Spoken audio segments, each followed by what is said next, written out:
The message lit up my phone, its glow cutting through the darkness of my room. I stared at the screen, my stomach twisting as I read the words, "Can I come in? I need to talk." It was Dylan. My stepbrother. It was past midnight, and the house was silent except for the faint hum of the refrigerator downstairs. My fingers hovered over the keyboard, unsure how to respond. Why now? I thought. What could he possibly need to talk about at this hour? Before I could reply, I heard the creak of the hallway floorboards outside my door. My heart started to pound, each beat echoing in my ears. I froze, my phone slipping from my hand and landing on the bed with a soft thud. The doorknob turned slowly, and I held my breath, my body tensing as the door opened. Dylan stepped inside, his silhouette framed by the faint light from the hallway.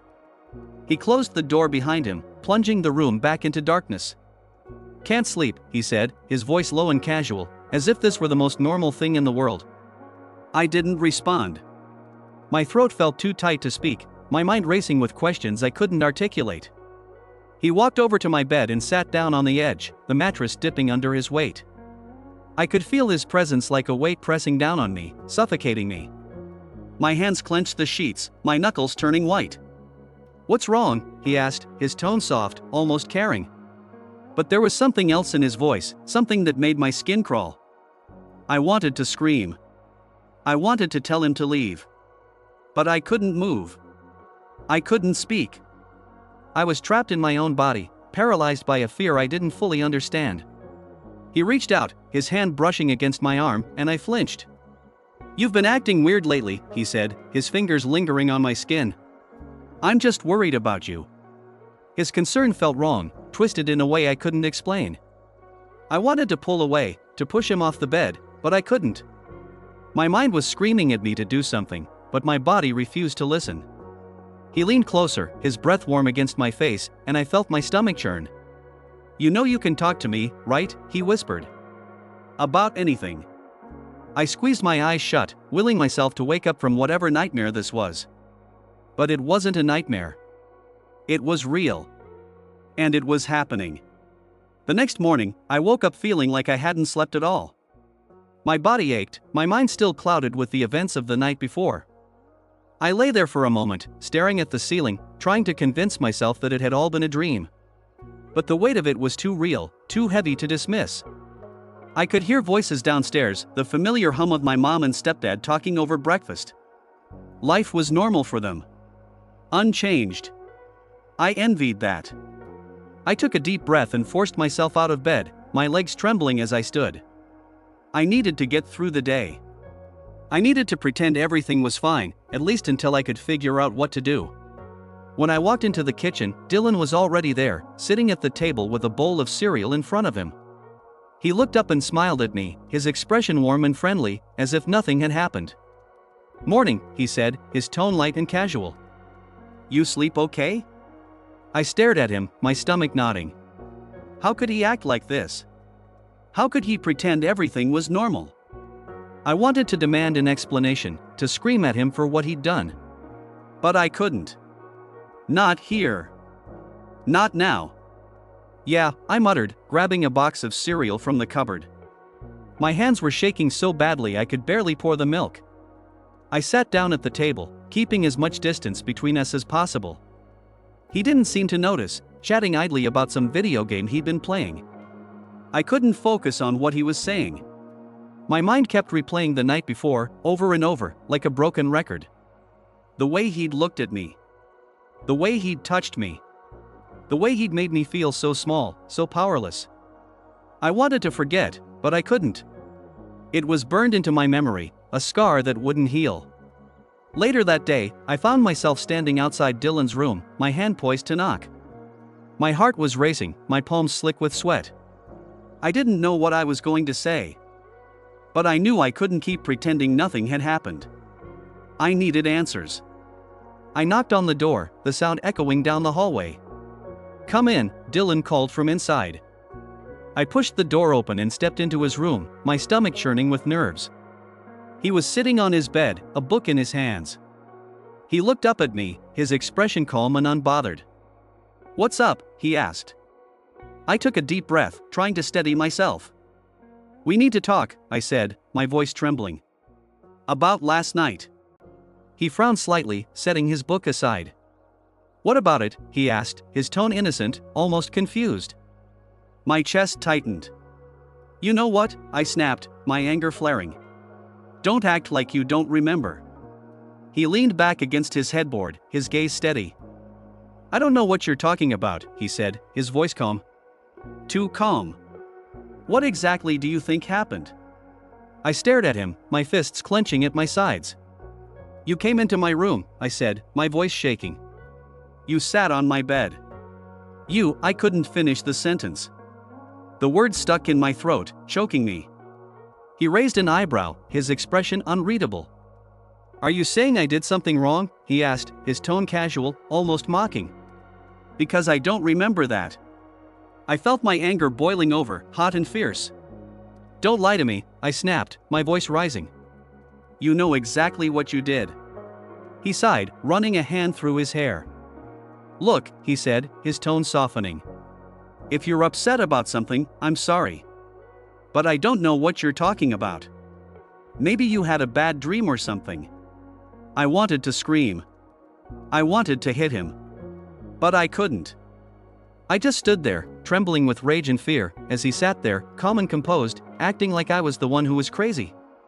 You're lying, I said, my voice barely above a whisper. You know you're lying. He looked at me for a long moment, his expression unreadable. Then he shrugged. Believe what you want, he said. But I didn't do anything wrong. I didn't know what to say. I didn't know what to do. I just stood there, staring at him, feeling more lost and alone than I ever had before. That night, I lay in bed, staring at the ceiling, my mind racing. I couldn't keep this to myself. I couldn't pretend everything was okay. But I was terrified of what would happen if I told the truth. Would my parents believe me? Would they even care? Or would they side with Dylan, the son they'd chosen to bring into our family? I thought about the way Dylan had looked at me, the way he'd touched me, the way he'd made me feel so small and powerless. I thought about the way he'd lied, straight to my face, without a hint of remorse. I couldn't let him get away with it. I couldn't let him make me feel like I was the one who was crazy. I took a deep breath, my heart pounding in my chest. I needed to tell someone. I needed to tell the truth. But the thought of saying it out loud, of admitting what had happened, made my stomach churn. I reached for my phone, my hands shaking as I typed out a message to my best friend, Emily. I need to talk. Can you come over tomorrow? She replied almost instantly, of course. Are you okay?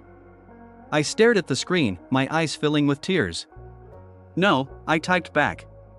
I'm not. I sat on the edge of my bed, the weight of the night pressing down on me like a second skin. My phone buzzed with another message from Emily. I'll be there first thing in the morning. Hang in there. I stared at the words, letting them sink in, but they did little to ease the knot in my stomach. The house was quiet, too quiet. Every creak of the floorboards, every rustle of the wind outside felt like a scream in the silence. My mind kept replaying the events of the night before, Dylan's unexpected presence in my room, his words, the way he'd looked at me. It felt like a dream, a nightmare I couldn't wake up from. But it wasn't a dream. It was real. And I couldn't shake it. I glanced at the clock. 2:34 a.m. Sleep was out of the question. My body was exhausted, but my mind was racing, tearing through every detail, every moment, trying to make sense of it. Why did he do it? What did he want? The questions circled like vultures, picking at the edges of my sanity.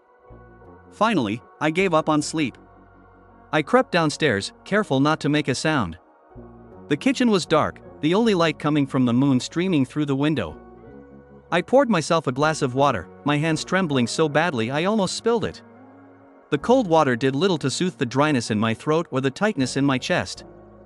I leaned against the counter, staring out into the backyard. The moonlight cast long shadows across the grass, making the familiar landscape feel foreign, ominous. This is my home, I thought. This is supposed to be safe. But it didn't feel safe anymore. It felt like a trap. The sound of footsteps behind me made my heart leap into my throat. I turned around, my breath catching, expecting to see Dylan.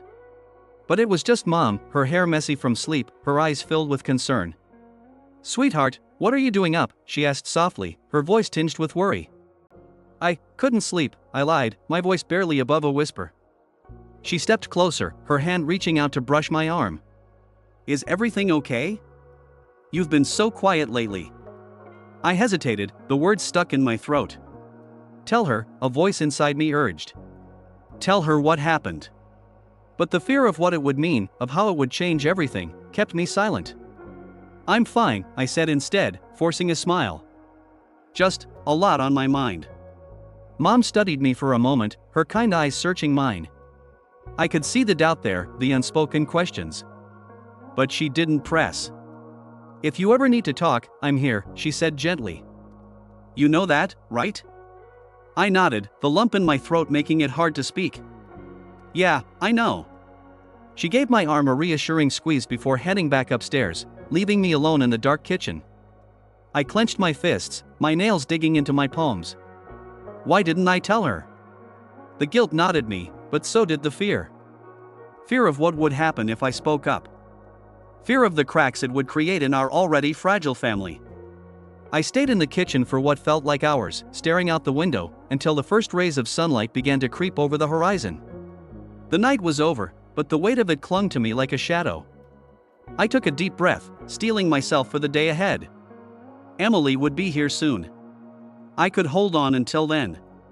When I heard the doorbell, I almost jumped out of my skin. I hurried to the door, my heart racing, and opened it to find Emily standing there, her long black hair framing her face, her eyes filled with concern. "Hey," she said softly, stepping inside. "Are you okay?" The simple question broke something inside me. Tears welled up in my eyes, and before I could stop myself, I was crying, my shoulders shaking uncontrollably. Emily wrapped her arms around me, holding me tightly as I sobbed into her shoulder. "It's okay," she whispered, her voice soothing. "Whatever it is, we'll figure it out. Just breathe." I clung to her, letting her steady presence anchor me. God, I needed this, I thought. I needed someone to just be here. Finally, I pulled away, wiping my eyes with the back of my hand. "I'm sorry," I muttered, my voice hoarse. "Don't apologize," Emily said firmly. "What's going on?" I took a deep breath, trying to steady myself. "It's Dylan," I said finally, the words tasting bitter on my tongue. He came into my room last night. He said things, did things," I trailed off, the memories flooding back, making my stomach churn. Emily's eyes widened in shock, but she didn't interrupt. She just listened, her hand resting on my arm, her presence a lifeline. "I don't know what to do," I admitted, my voice breaking. "I'm scared. I'm angry. I feel violated. And he just acts like nothing happened." Emily's expression hardened, her usual warmth replaced by something fierce. "You shouldn't have to deal with this alone," she said firmly. "You need to tell someone. Your mom, your stepdad, someone." "I know," I whispered. "But what if it ruins everything? What if it tears my family apart?"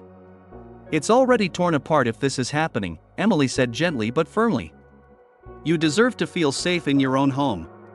And he deserves to face the consequences of what he's done." Her words were like a punch to the gut. But they were also a wake-up call. She was right. I couldn't keep this bottled up. I couldn't keep pretending like everything was okay when it wasn't. "I'll think about it," I said finally, though the thought still terrified me. Emily nodded, giving my arm a reassuring squeeze. "You're stronger than you think," she said. "And I'm here for you, no matter what." Her words gave me a glimmer of hope, but the fear was still there, lurking in the corners of my mind. I knew what I had to do. I just didn't know if I had the courage to do it. Later that day, I found myself standing in front of Dylan's door, my heart pounding in my chest.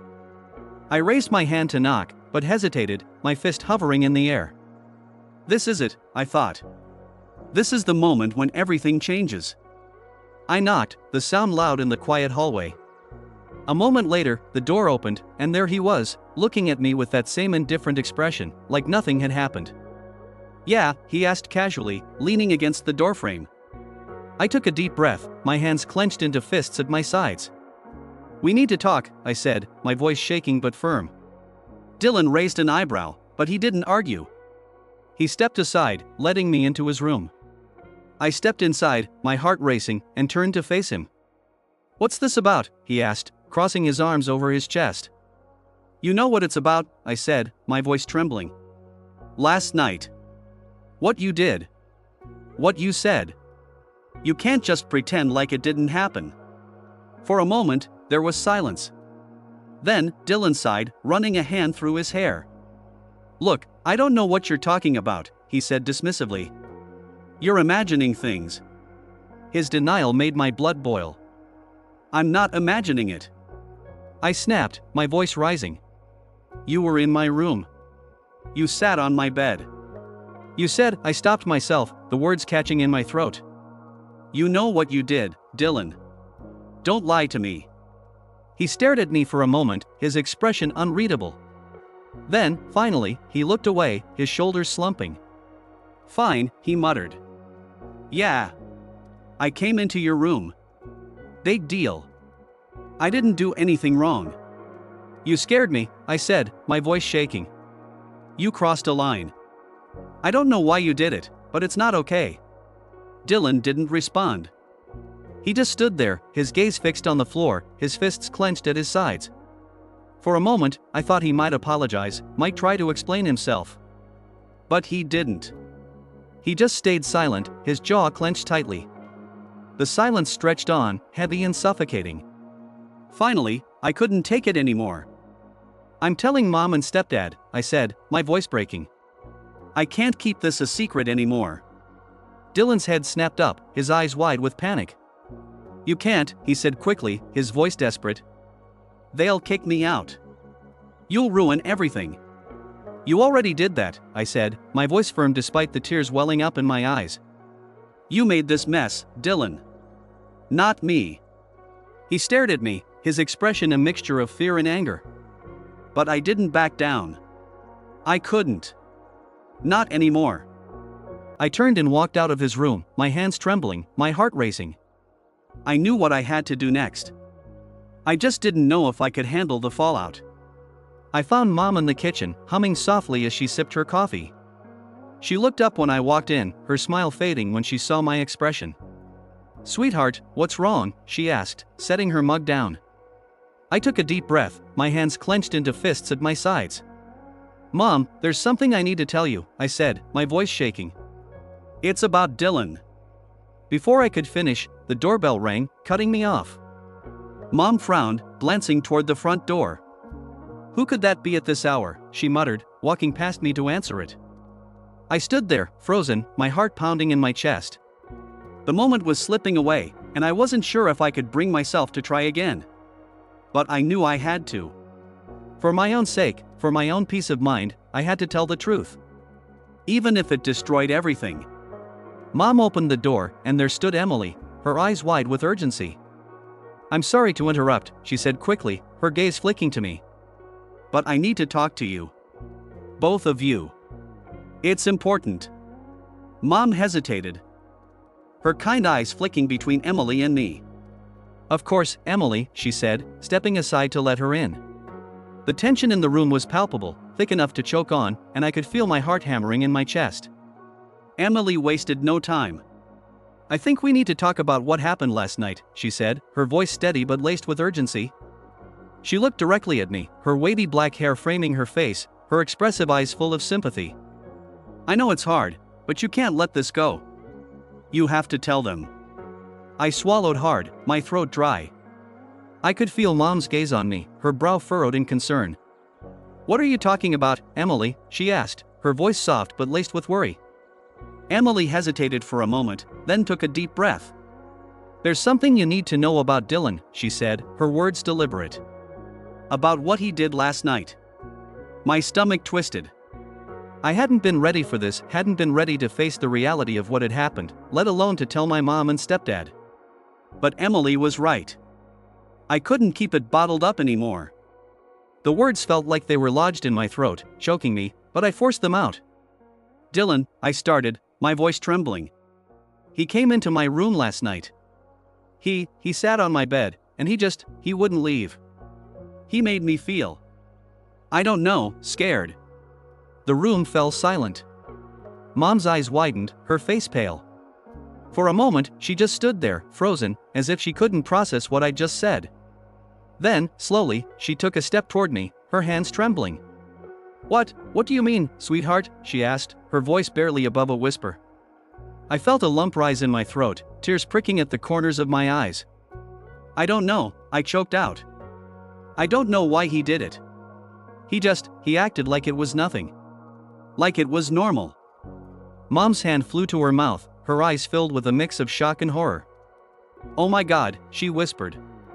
She reached out to pull me into a hug, but I flinched, stepping back. I wasn't ready for comfort, not yet. The memory of Dylan's presence in my room was still too fresh, too raw. "I tried to confront him this morning," I continued, my voice shaking. "But he denied it. He acted like nothing happened. He made me feel like I was crazy." Emily stepped closer to me, her presence steadying. "You're not crazy," she said firmly. "He's gaslighting you. He's trying to make you doubt yourself." Mom's face twisted with anger, her hands clenching into fists. "Where is he?" she demanded, her voice sharp. "Where's Dylan?" "He's downstairs," I said quietly. He's been acting like everything's fine. Like nothing happened." Without another word, Mom turned on her heel and stormed out of the room, her footsteps echoing down the hallway. I could hear her calling out for my stepdad, her voice trembling with fury. Emily reached out and squeezed my hand, her touch grounding me. "You did the right thing," she said softly. "This isn't your fault. He's the one who crossed the line." I nodded, tears spilling down my cheeks. I wanted to believe her, to believe that I wasn't the one who had messed everything up. But the guilt was still there, gnawing at me. What if they didn't believe me?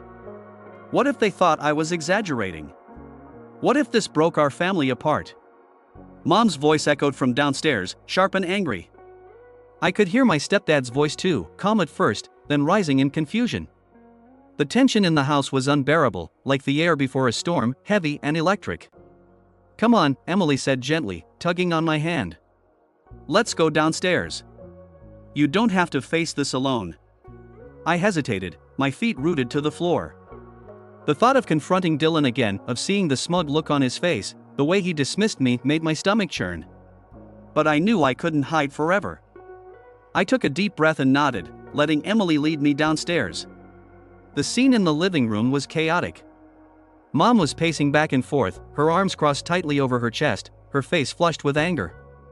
My stepdad was sitting on the couch, his hands gripping his knees, his expression a mix of confusion and concern. Dylan was standing in the corner, his arms crossed. His face a mask of defiance. "What is going on?" my stepdad asked, his voice strained. "Someone needs to explain this to me." Mom whirled around to face him, her eyes blazing. "Your son," she spat, her voice trembling with anger, "came into our son's room last night and made him feel unsafe. He crossed a line, and he needs to take responsibility for it." My stepdad's face paled, his eyes flicking to Dylan. "Is this true?" he asked, his voice low and dangerous. Dylan rolled his eyes, a smirk playing on his lips. "I don't know what you're talking about," he said casually. "I was just checking on him. I didn't do anything wrong." Mom stepped forward, her finger jabbing in Dylan's direction. "Don't you dare lie to us," she snapped. "You know exactly what you did. You scared him. You invaded his space, and you need to own up to it." Dylan's smirk faltered, a flicker of uncertainty crossing his face. He glanced at me, his eyes narrowing. "Is that what you told them?" he asked, his voice dripping with disdain. "That I scared you? You're being dramatic." I felt a surge of anger, hot and furious, bubbling up inside me. "I'm not being dramatic," I shot back, my voice shaking with emotion. "You invaded my space. You made me feel, I don't know, violated. And then you acted like it was nothing. Like it was okay." Dylan opened his mouth to respond, but my stepdad cut him off. "Enough," he said firmly, standing up from the couch. His usual friendly demeanor was gone, replaced by a stern, unyielding expression. "Dylan, you need to be honest with us. What happened last night? Dylan hesitated, his eyes darting between us. For a moment, I thought he was going to deny it again, to twist the truth and make me out to be the liar. But then, slowly, his shoulders slumped, and he let out a heavy sigh. Fine, he muttered. I went into his room. But I didn't do anything. I was just checking on him. Mom shook her head, her eyes filled with disappointment. That's not good enough, she said. You don't get to decide what's okay for someone else. You crossed a boundary, and you need to apologize. Dylan's face twisted with anger, his hands clenching into fists. I'm not apologizing, he spat. I didn't do anything wrong. My stepdad stepped forward, his voice low and firm. Dylan, you're not leaving this room until you take responsibility for what you did. You hurt him. You scared him. And you need to make it right. Dylan glared at him, his jaw clenched tight. For a moment, it looked like he was going to argue, but then, slowly, his shoulders slumped, and he looked away. Fine, he muttered, his voice barely audible. I'm sorry. I stared at him, my heart pounding in my chest. The apology felt hollow, empty, like it didn't mean anything. I wanted to believe him, but I couldn't shake the feeling that he was only saying it because he had to. Mom stepped forward, her arms crossed tightly over her chest. This isn't over, she said firmly. We're going to talk about this as a family. We're going to figure out how to move forward. But for now, Dylan, you need to give him space. You need to respect his boundaries. Dylan didn't respond, his eyes fixed on the floor. The tension in the room was suffocating, thick and heavy, like the air before a storm. Emily squeezed my hand again, her presence a comforting anchor. You did the right thing, she whispered. This isn't your fault. I nodded, tears pricking at the corners of my eyes. I wanted to believe her, to believe that I wasn't the one who had messed everything up. But the guilt was still there, gnawing at me. What if this didn't fix anything? What if it only made things worse? My stepdad stepped forward, his expression softening. We're going to get through this, he said gently. As a family. But it's going to take time. And it's going to take honesty. I took a deep breath, my chest tight with emotion. For the first time, I felt a glimmer of hope, a tiny spark that maybe, just maybe, things could get better. But I knew it wasn't going to be easy. The road ahead was long, and the wounds were deep. But I wasn't alone. I had my mom, my stepdad, and Emily by my side. And that was enough for now. We stood there in silence, the weight of everything hanging heavy in the air. The storm wasn't over yet, but we were weathering it together. And that was all I could ask for. The days that followed were a blur. I moved through them like a ghost, my mind replaying that night over and over again. Dylan's apology had been forced, his words hollow. I could still hear the edge in his voice, the way he'd said I'm sorry like it was a chore. It didn't feel like enough. It didn't feel at all. My mom tried to keep things normal. She'd smile at breakfast, her kind eyes crinkling at the corners, but I could see the tension in her shoulders, the way she'd glance at me when she thought I wasn't looking. My stepdad, too, seemed to be walking on eggshells. He'd make jokes at dinner, his amiable laugh filling the room, but it felt strained, like he was trying too hard to keep the peace. The house, once a place of comfort, now felt like a maze of unspoken words and lingering unease. Emily was the only one who felt steady. She'd text me throughout the day, her words a lifeline. How are you holding up? Do you want to talk? I'd respond with short answers, not trusting myself to say more. But she didn't push. She just stayed there, a constant presence in the chaos. And then there was Dylan. I avoided him as much as I could, but it was impossible to completely shut him out. He'd pass me in the hallway, his eyes meeting mine for a split second before he looked away. Sometimes, he'd try to make small talk, his tone casual, like nothing had happened. Hey, did you see the game last night? I'd just nod, my throat too tight to speak. It was infuriating, the way he could act like everything was fine when it so clearly wasn't.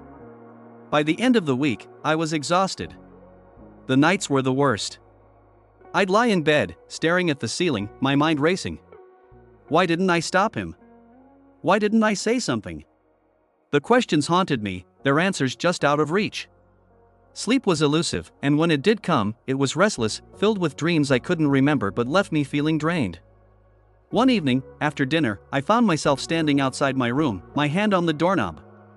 I hadn't been in there much since that night. The four walls felt suffocating, the air heavy with memories. But I couldn't keep running forever. I took a deep breath and pushed the door open.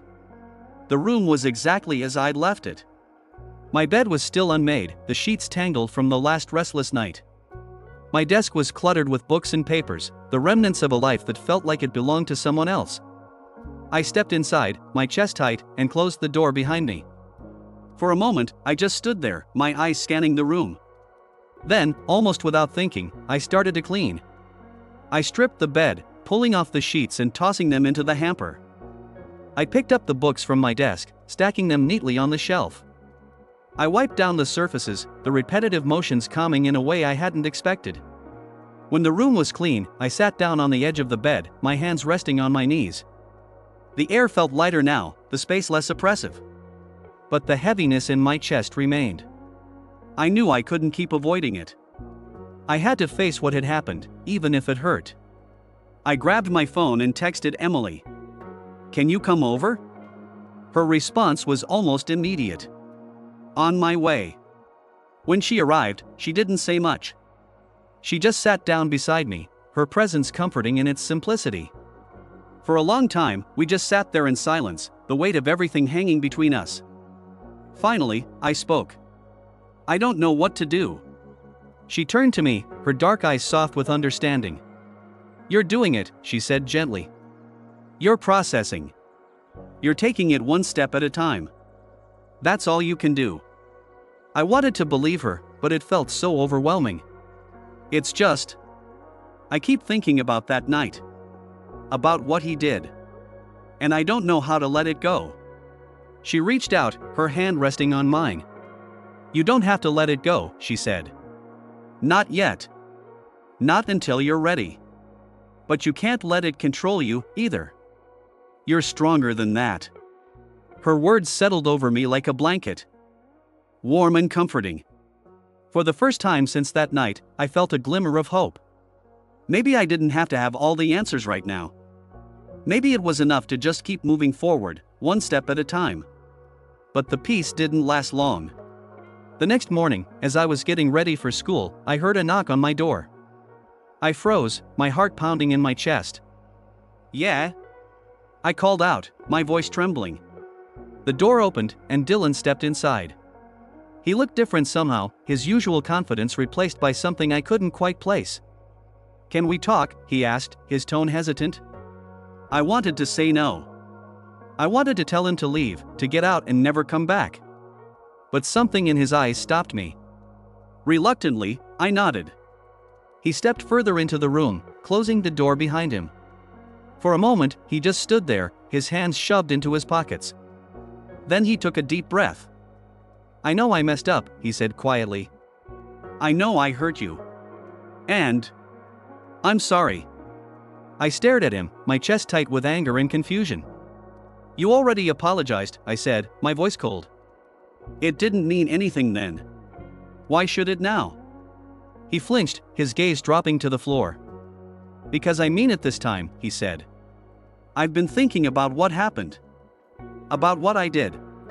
And I can't take it back. But I want to make it right." I didn't know what to say. Part of me wanted to believe him, to accept his apology and move on. But another part of me, the part that still felt small and scared, couldn't let it go. "How?" I asked, my voice barely above a whisper. "How do you make something like this right?" He looked up, his eyes meeting mine. "I don't know," he admitted. "But I'm willing to try. I'll do whatever it takes. I need you to give me a chance." I wanted to say no. I wanted to tell him that he didn't deserve a chance, that he'd lost it the moment he crossed that line. But something in his voice, something raw and vulnerable, stopped me. "I don't know if I can," I said finally. "Not yet." He nodded, his expression resigned. "I understand," he said. "And I'll respect that. But just know that I'm here. Whenever you're ready." With that, he turned and walked out of the room, leaving me standing there, my mind racing. I didn't know what to think, what to feel. But for the first time, I felt a flicker of something that wasn't just fear or anger or confusion. It was small, fragile, but it was there. And for now, that was enough. The days after Dylan's second apology felt like walking on a tightrope. Every step was calculated, every breath measured. I avoided him as much as possible, but the house wasn't big enough to escape completely. He'd try to catch my eye at breakfast, or linger in the hallway when I passed, but I refused to acknowledge him. It wasn't just anger, it was something deeper, a raw wound that hadn't even begun to scab over. Mom noticed, of course. She always did. Her kind, expressive eyes would flicker between us at the dinner table, her smile tight as she tried to keep the conversation light. Stepdad, ever the peacekeeper, would fill the silence with anecdotes from work or plans for the weekend. But the undercurrent was there, a tension that hummed beneath the surface, waiting to erupt. One evening, after another strained family meal, I retreated to my room. The walls felt closer than usual, the air thicker. I sat on the edge of my bed, staring at my hands, trying to quiet the storm in my head. That's when I heard the knock, soft, hesitant, but unmistakable. My stomach dropped. "Yeah?" I called, my voice tighter than I intended. The door creaked open, and there he was. Dylan. He stepped inside, closing the door softly behind him. His expression was unreadable, but there was something in his posture, a fragility I hadn't seen before. "Can we talk?" he asked, his voice barely above a whisper. I didn't answer right away. My chest tightened, and I could feel my pulse in my ears. Why does he keep doing this? Why can't he just leave me alone? But another part of me, the part that had felt that flicker of something the last time we spoke, hesitated. "Fine," I said finally, crossing my arms. "But make it quick." He nodded, taking a few steps closer before stopping, as if afraid to cross some invisible line. "I know you don't want to hear from me," he began, his voice trembling slightly. "And I get it. I don't even know if I deserve to be here, asking for this. But I need you to know that I'm trying. I'm really trying." I stared at him, my jaw clenched. "Trying? What does that even mean?" "You keep saying that," I said, my voice low. "But what does it actually look like, Dylan? Because from where I'm standing, it just feels like you're waiting for me to pretend everything's okay." He flinched, his eyes dropping to the floor. "I'm not," he said quietly. "I know I can't just fix this. I know I messed up, and I don't expect you to forgive me. I want to understand. I want to know what I can do to make it better." The words hung in the air between us, heavy and fragile at the same time. I wanted to lash out, to tell him that there was no way to make it better, that he couldn't just undo what he'd done. But something in his tone, something that felt almost like desperation, stopped me. "I don't know," I admitted, my voice barely audible. "I don't know what you can do. I don't even know what I need." He nodded, his shoulders slumping. "Okay," he said softly. "That's fair. And if you don't have an answer, that's okay too. I needed to ask." There was a long pause, the silence stretching thin between us. I could feel the weight of everything we weren't saying, the unsaid words pressing against my chest. "Can I ask you something?" I said finally, my voice trembling despite my best efforts to keep it steady. He looked up, his eyes meeting mine. "Of course." I took a deep breath, my heart pounding. "Why did you do it? That night? Why did you come into my room?" His expression changed instantly, a mix of guilt and something else I couldn't quite place. "I don't know," he said quietly. "I wish I had a better answer, but I don't." "I wasn't thinking. I wasn't, myself. And I know that's not an excuse, but it's the truth." I wanted to scream, to demand a better answer, a reason, anything that would help me make sense of it. But there was nothing. Just a hollow apology and a blank space where an explanation should have been. "That's not good enough," I said, my voice breaking. "It's not enough, Dylan." "I know," he said, his voice barely a whisper. "And I hate myself for it every day. I hate that I hurt you, that I scared you. I hate that I can't take it back." The words hit me like a punch to the gut. I wanted to hate him too, to hold on to the anger and fear and confusion that had been my constant companions for weeks. But looking at him now, his face raw and vulnerable, I felt something shift. It wasn't forgiveness, not yet, maybe not ever, but it was something. A crack in the wall I'd built around myself. We stayed like that for what felt like forever, the silence heavy but not entirely suffocating. Finally, he took a step back, his eyes dropping to the floor. "I'll go," he said quietly. "But, if you ever want to talk, or if you need anything, I'm here." I didn't respond, and he didn't wait for me to. He turned and walked out, closing the door softly behind him. I sat there for a long time, staring at the space where he'd been, my mind racing. For the first time in weeks, I didn't feel paralyzed. I felt something. And I didn't know what to do with it.